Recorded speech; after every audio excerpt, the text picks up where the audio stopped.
नमस्कार, स्वागत है आपका विंध्य भारत में। मैं आपके साथ सांप जब भी सामने आता है या आसपास से भी गुजर जाता है तो ज्यादातर लोग घबरा जाते हैं। लोगों को सांप से ज्यादा उसके जहर से डर लगता है। हालांकि ज्यादातर सांप जहरीले नहीं होते हैं, लेकिन जिनमें जहर होता है लोग उनके आसपास भी नहीं फटकना चाहते हैं। किंग कोबरा, करैत, ब्लैक मांबा, रसेल वाइपर ऐसे ही जहरीले सांप हैं, जिनसे हर शख्स खौफ खाता है। लेकिन क्या आप जानते हैं कि एक ऐसी जनजाति भी है जो जहरीले सांपों के साथ ही खेलते हैं?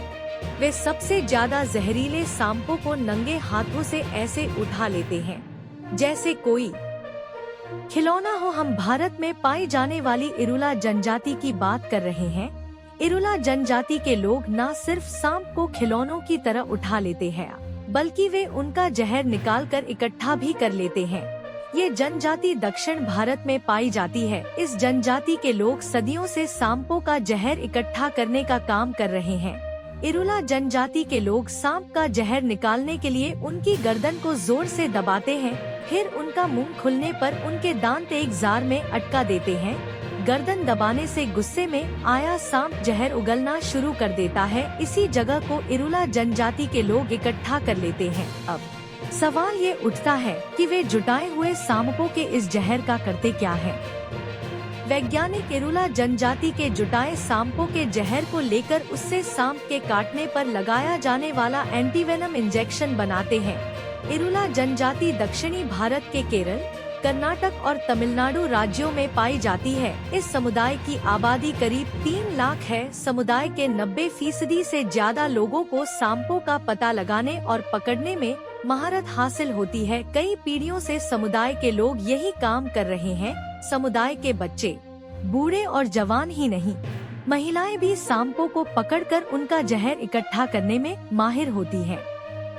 भारत में सांपों को जहर निकालने के लिए पकड़ने की सीमित मंजूरी है। नियम के मुताबिक जहर निकलने के लिए सिर्फ 4 प्रजाति के सांपों को ही पकड़ा जा सकता है। इनमें किंग कोबरा, करैत, रसेल वाइपर और इंडियन सॉस्क्रेल वाइपर शामिल हैं। बता दें कि इन चारों ही प्रजाति का जहर इतना खतरनाक होता है कि इसकी एक बूंद भी किसी को मौत की नींद सुला सकती है। वहीं इरुला जनजाति के लोग इनका जहर ऐसे निकाल लेते हैं जैसे हम हर सुबह ट्यूब से टूथपेस्ट निकालते हैं।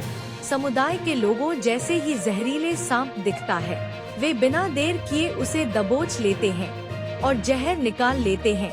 समुदाय के लोग सीधे सांप को गले से पकड़कर जहर उलगवा लेते हैं। दरअसल वे सांप को सिर से पकड़े हैं और एक जार के मुहाने पर उसके दांत लगा देते हैं। गर्दन पर लगातार दबाव पड़ने के कारण सांप आक्रामक हो जाता है और जार पर तेजी से दांत गड़ाने लगता है। इसके उसके नुकीले दांतों से जहर टपककर जार में इकट्ठा हो जाता है। समुदाय के लोगों ने Irula snake catchers industrial cooperative society भी बनाई हुई है। ये सांप का जहर इकट्ठा करने वाली दुनिया की सबसे बड़ी सोसाइटी में एक है। सोसाइटी की स्थापना 1978 में की गई थी और आज इसके सैकड़ों सदस्य हैं। समुदाय के लोग जहर निकालकर फार्मा कंपनियों को महंगी कीमत पर बेच देते हैं। यह काम सरकार की मंजूरी के साथ किया जाता है ताकि जहर से एंटी वेनम इंजेक्शन बनाया जा सके। इतिहास में इरुला जनजाति शिकारी समुदाय के तौर पर दर्ज है। आजादी से पहले यह समुदाय अंग्रेजों को सांप बेचता था। दरअसल अंग्रेजों को सांप की खाल बहुत पसंद आती थी। फिर 1972 में